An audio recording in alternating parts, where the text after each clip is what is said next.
Coco.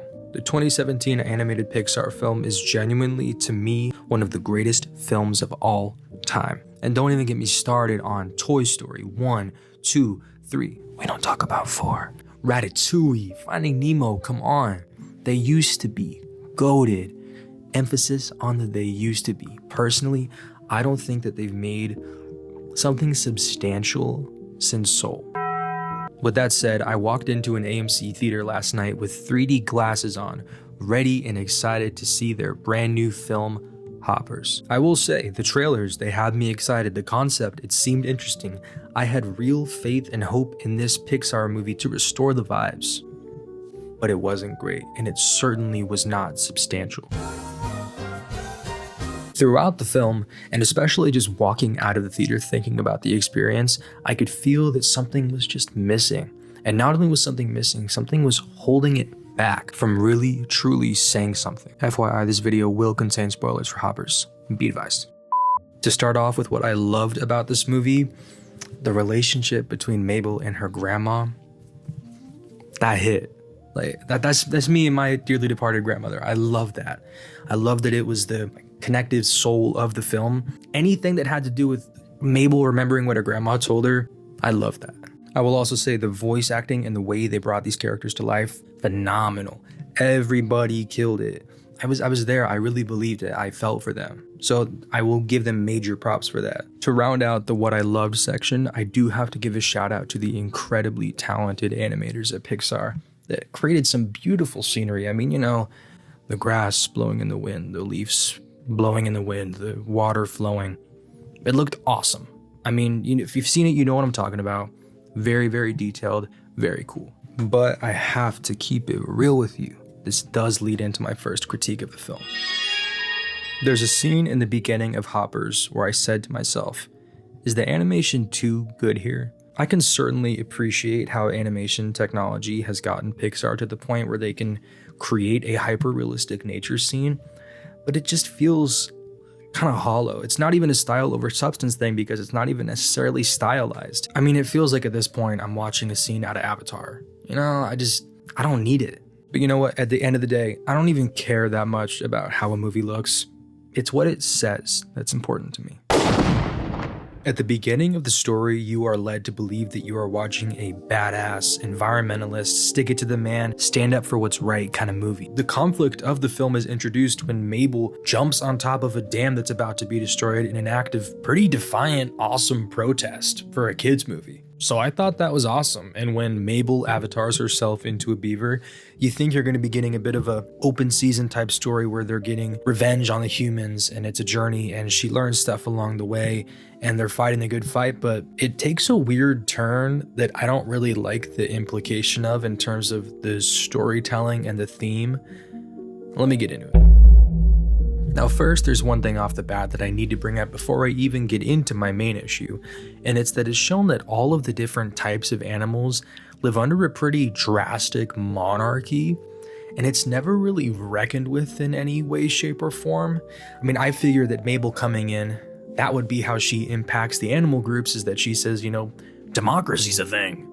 You know, you don't all have to live subservient to the ideals of the king. And I just think in this political economy, it's kind of weird that we're upholding systems of monarchy in the film. That felt strange to me. So that's main critique number one.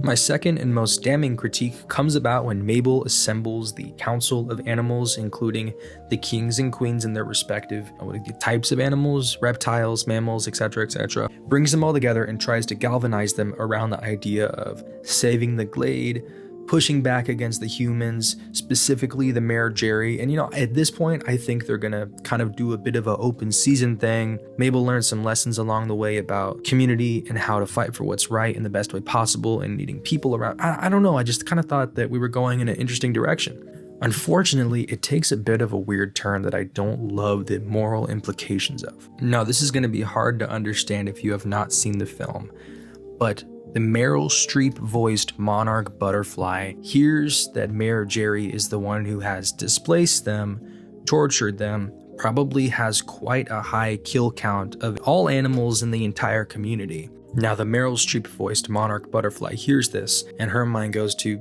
Okay, well, let's squash him the same way he squashed us. I mean, from their perspective, it kind of makes sense. You know what I mean? Like, he's got the blood of thousands of innocents on his hands. These are very conscious creatures, as we're shown.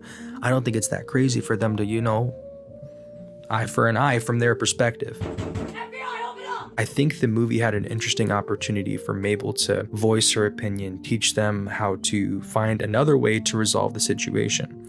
Instead, the movie takes quite a bizarre left turn. As opposed to talking it through, Disney did a very bold thing here. They have Mabel herself squash and kill the Meryl Streep monarch butterfly. Definitely a shock in the theater. I thought it was bold. I liked that. Felt very similar to another recent film, Nirvana, the band, the show, the movie. It's a surprise pop, and I liked that. But it takes us down this road that the movie I just don't think it was going down, and I don't like that it went down it. Unfortunately, once Mabel kills the monarch butterfly Meryl Streep, baby Dave Franco succeeds her in the throne. He truly galvanizes the idea that they really need to kill Mayor Jerry at the same time that Mabel is completely run out of the group. Her friends do follow her, but they're essentially exiled now, I believe. And now the story is that of Mabel and her friends needing to save Mayor Jerry. And let me get this straight, I am all for a children's movie having the message that nobody should be killed. But I think it's weird to villainize the people that were rising up against the oppressor who was trying to kill and displace them. I don't understand what the point of telling that story is. An apt comparison to Avatar is made in this film by Mabel herself. The problem with that is, imagine if after galvanizing the Na'vi against the military that was invading them, Jake Sully changed his mind and actually fought Neytiri to save Quaritch. I mean, am I too radical for thinking Disney should not have made the villains of their story be the people who are trying to rise up against an oppressor? It's just unnecessary. That's my problem with it. I mean, the initial idea is that Mabel is just trying to protest. She's just trying to get a beaver to come to the glade. And it takes this weird turn that I feel like I don't like the vibe that it's giving off. Disney had a very poignant opportunity in that council scene and in that conflict to show that through discourse and debate, we can find other ways to solve our issues rather than violence. But I think that they wanted to railroad the story that they were telling. I think that they created a really cool, radical environmentalist character in Mabel, but were forced to backpedal on it once they actually got to the part of the story where they were going to have her take some action. And guess what? According to The Hollywood Reporter, I just might be right. So, I'm going to read straight from the article for you, which, mind you, is 2 years old and is actually from around the time when it was revealed that Disney was not allowing its creatives to make a main character be transgender. Lovely. Deep into this 2024 article, it says, according to a former Pixar artist, the team behind Hoppers was forced to downplay its planned message of environmentalism. Quoting the Pixar artist, they say, unfortunately, when you have your whole film based around the importance of environmentalism, you can't really walk back on that. They say the team struggled a lot to figure it out, saying, what do we even do with this note? And I think I know what point in the movie they got this note. I think that at the start they had a really cool story about a badass environmentalist girl. And then it just became this weird thing where they had to walk back her having a radical plan and trying to mobilize the animals. And it just became this weird thing. The crazy thing is, if in 2024 Disney was placing political guardrails on Pixar creatives and limiting what they can tell with their stories, imagine what's going on now that we know they can be bossed around by Trump, because they nearly fucking canceled Jimmy Kimmel because he barely even joked about Charlie Kirky. Imagine what they're telling people in Pixar writers' rooms now. I don't know.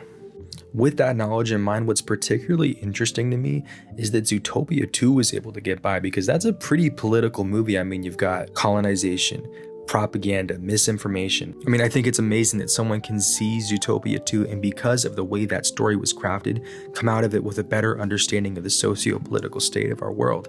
I mean, someone can see that and have a better understanding of people who have been oppressed, who have been displaced, who have had their stories not accurately told. And I think that is amazing. My only guess is that Zootopia 2 has been in development and in production for so long that they got far enough into it that they could not change the plot. But I think think if they made it today, Zootopia 2 would absolutely not have the same story and not have the same morals that it had in its current version. I mean, that's why we make movies. It's to say something, it's to teach something, it's to mean something. And that's my problem with Hoppers. I think that at the inception of that idea, the creatives that made it wanted to tell one story and then had to pivot and were forced to tell another one. It's a story about environmentalism that ends with the forest being burned down. It's a story where a dam gets built and they have to destroy it to save it. It's so strange. You know, the big wishy-washy thing is trust is like a dam. It can be patched up. But again, what does that even mean? You know, how was that statement even earned in the story? I don't know.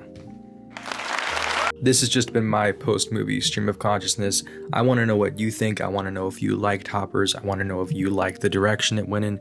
Please let me know in the comments. See you in the next one. Appreciate you. Thank you. Wait a minute, post-credits, I have one more nitpick. Did anyone else find it a little weird when it was revealed that they can come back into their bodies if the Hopper robot that they're in dies? Didn't that feel a little strange? Didn't you think you had to stand on the platform? I don't know, I just feel like it took the stakes out of it. It would have been a bit grim if she found out that if she died in the beaver body, that was it. I don't know, that lowered the stakes so much for me.